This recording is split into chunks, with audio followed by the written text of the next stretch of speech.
യോഗി ക്ഷണിക്കുന്നു. എല്ലാവർക്കും നമസ്കാരം. ഏറ്റവും ബഹുമാന്യനായ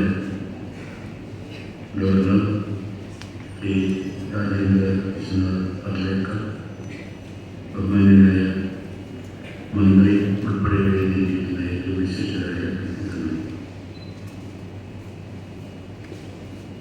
ഇന്ന് നമുക്കെല്ലാവർക്കും അറിയാം, ലോകം കണ്ട ഏറ്റവും